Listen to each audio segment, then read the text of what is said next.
नमस्कार साथियों, मेरे YouTube चैनल में आप सभी का एक बार फिर से स्वागत है। साथियों, स्थानांतरण के संबंध में हाई कोर्ट का एक बहुत ही महत्वपूर्ण फैसला आया है। स्थानांतरण नीति के अभाव में अंतर जनपदीय स्थानांतरण नहीं रोका जा सकता। आज की इस वीडियो में हम फैसले में देखेंगे आखिर क्या कहा गया है और इस फैसले का हम पर क्या प्रभाव होगा, कैसे हम इस फैसले का फायदा उठा सकते हैं। जिन लोगों की कंडीशन इस फैसले के जैसी है वे इसका फायदा उठा सकते हैं। वीडियो को शुरू करने से पहले मैं आपको बता देना चाहता हूं, अगर आप चाहते हैं इस तरह की इंफॉर्मेटिव वीडियो आपको एक प्लेटफॉर्म पर मिले तो उसके लिए मैंने इंफॉर्मेटिव वीडियो व्हाट्सएप ग्रुप और इंफॉर्मेटिव वीडियो टेलीग्राम ग्रुप बनाए हुए हैं। आप चाहें तो मेरे ग्रुप से जुड़ सकते हैं। ग्रुप का लिंक आपको वीडियो के डिस्क्रिप्शन बॉक्स में मिल जाएगा, जिस पे क्लिक करके आप मेरे ग्रुप से जुड़ सकते हैं। तो चलिए देखते हैं, ये फैसला आया है इलाहाबाद हाई कोर्ट से। इलाहाबाद हाई कोर्ट ने एक महत्वपूर्ण निर्णय में कहा है कि स्थानांतरण नीति के अभाव में शिक्षकों का अंतर जनपदीय स्थानांतरण नहीं रोका जा सकता है। कोर्ट ने स्पष्ट किया कि बेसिक एजुकेशन एक्ट 1972 के रूल 8(2)D का क्रियान्वयन किसी नीति के अभाव में रोका नहीं जा सकता है। अगर आप 1972 के रूल 8(2)D के अंतर्गत आते हैं और आपका मामला भी इसी तरह का है जिस तरह के फैसले पर इसमें निर्णय दिया गया है, तो इस फैसले के आधार पर आप भी कोर्ट में जा सकते हैं और आप स्थानांतरण का फायदा ले सकते हैं। देखिए, आज की डेट में जो भी याची कोर्ट में जाता है केवल याची को फायदा मिलता है, तो इसका फायदा केवल फिलहाल उन्हें ही मिला है जो कोर्ट में गए हैं। लेकिन अगर आप चाहते हैं कि आपको भी इसी आधार पर फायदा मिले तो आपको भी कोर्ट में जाना होगा। देखिए, आगे पढ़ते हैं। कोर्ट ने स्पष्ट किया कि बेसिक एजुकेशन एक्ट 1972 के रूल 8(2) का क्रियान्वयन किसी नीति के अभाव में रोका नहीं जा सकता है। यानी सरकार यदि स्थानांतरण को लेकर कोई नीति नहीं लाती है तो यह नहीं कह सकती कि अंतर जनपदीय स्थानांतरण के संबंध में बनाए गए रूल 8(2)D को लागू नहीं किया जा सकता। कोर्ट ने कहा है कि इस रूल में ऐसा कुछ भी नहीं है जिससे यह कहा जा सके कि इसे लागू करने के लिए कोई नीति बनाना आवश्यक है। यह आदेश न्यायमूर्ति आशुतोष श्रीवास्तव ने इटावा में कार्यरत सहायक अध्यापिका विभा पाठक की याचिका पर अधिवक्ता नवीन कुमार शर्मा और दूसरे पक्ष को सुनकर दिया। इटावा में कार्यरत थी सहायक अध्यापिका विभा पाठक, वे कोर्ट गई और उन्होंने याचिका डाली, तो उसमें फैसला आया है। कोर्ट ने याचिका स्वीकार करते हुए शिक्षिका द्वारा दी गई अंतर जनपदीय स्थानांतरण की अर्जी को खारिज करने का आदेश रद्द करते हुए बेसिक शिक्षा को याची के स्थानांतरण के संदर्भ में उक्त बातों को ध्यान में रखते हुए निर्णय लेने का निर्देश दिया है। याची इटावा के संविलियन विद्यालय में सहायक अध्यापिका है। उसने अपना स्थानांतरण इटावा से गौतम बुद्ध नगर करने के लिए अर्जी दी थी। याची का कहना है कि उनके पति गौतम बुद्ध नगर में प्राइवेट नौकरी करते हैं और पैरालाइसिस से पीड़ित हैं। दिल्ली व चंडीगढ़ में उनका इलाज चल रहा है। यदि याची का स्थानांतरण गौतम बुद्ध नगर कर दिया जाए तो अपनी ड्यूटी करने के साथ वह पति की भी देखभाल कर सकेंगी, लेकिन विभाग ने उनका आवेदन निरस्त कर दिया। इस पर उन्होंने याचिका दाखिल की थी।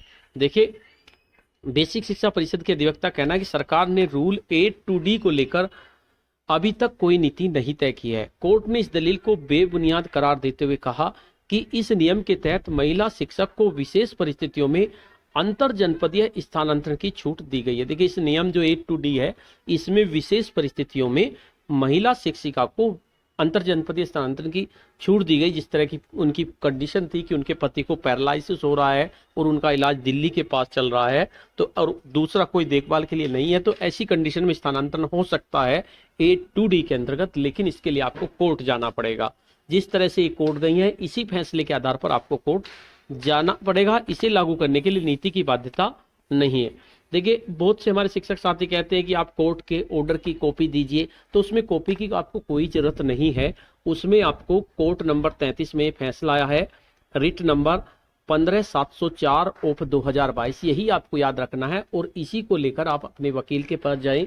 वकील इस ऑर्डर को निकलवा लेंगे, उसमें हमें निकलवाने की जरूरत नहीं होती, केवल रिट नंबर हमें बतानी होती है कि इस रिट नंबर में ये फैसला आया है, तो इसी आधार पर आप इसका फायदा ले सकते हैं। देखते हैं, पेटिशनर हैं विभा पाठक, रेस्पोंडेंट है state of UP and 3 others. Council of petitioner हैं नवीन कुमार शर्मा, नितिन कुमार तिवारी। और रेस्पोंडेंट के काउंसिल है CCS Archana Singh, Vikram Bahadur Singh.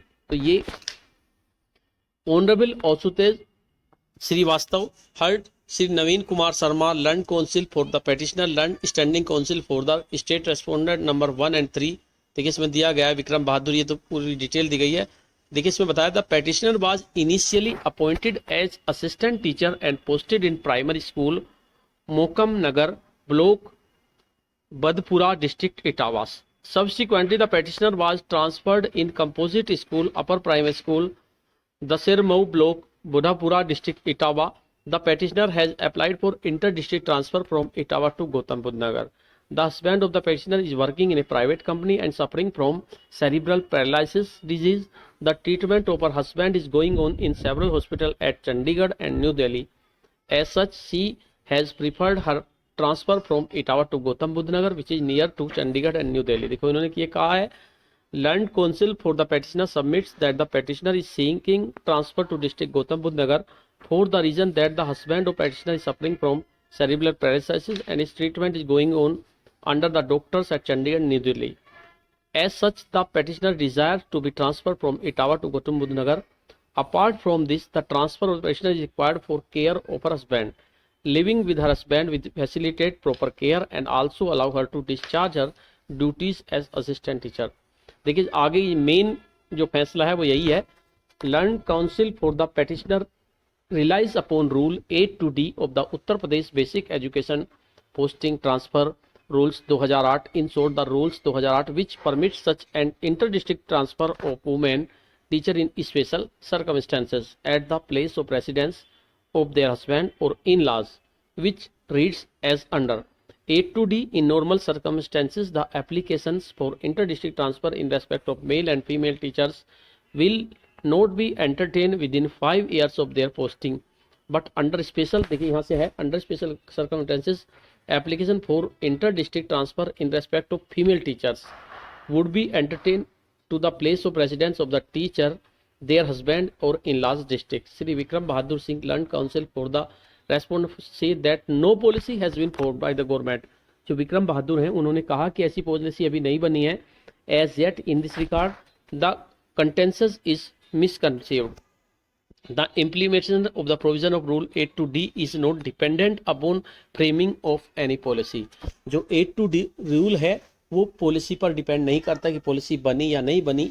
This is not to say that the concerned cannot be frame a policy, but to say if the government does not frame any policy, it does not mean that Rule 8(2)D of the rules 2008 cannot be given effect. देखिए स्पष्ट कहा गया है, the rules have been made under the Basic Education Act 1972.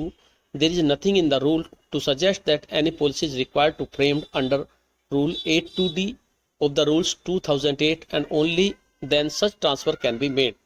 The transferring authorities, as informed of Shri Vikram Bahadur Singh Land Council of the respondent number 4, is the, देखिए इसमें कहा गया है, देखिए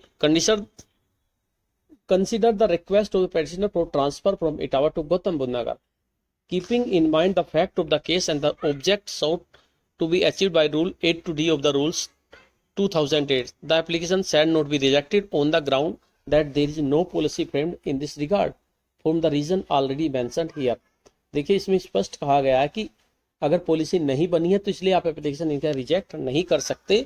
और इन्हें कहा भी गया है 29/9/2022 का ये आपका ऑर्डर है। तो आपको दो ही चीज याद रखनी है, एक तो डेट याद रखनी है 29/2/2022 का, और एक आपको इसकी पेटिशनर जो आपकी है रिट नंबर ये आपको याद रखनी है। दो चीज याद रखकर आप जा सकते हैं कोर्ट में और इसके आधार पर फैसला ले सकते हैं अगर आपकी सर्कमस्टेंसेस इस तरह की है।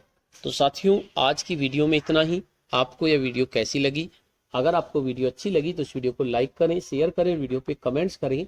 और अगर आप मेरे चैनल पे नए हैं, पहली बार मेरे चैनल को देख रहे हैं तो चैनल को सब्सक्राइब कर लें और बेल के आइकन को प्रेस कर दें, जिससे कि आपको नेक्स्ट वीडियो का नोटिफिकेशन मिल सके। धन्यवाद।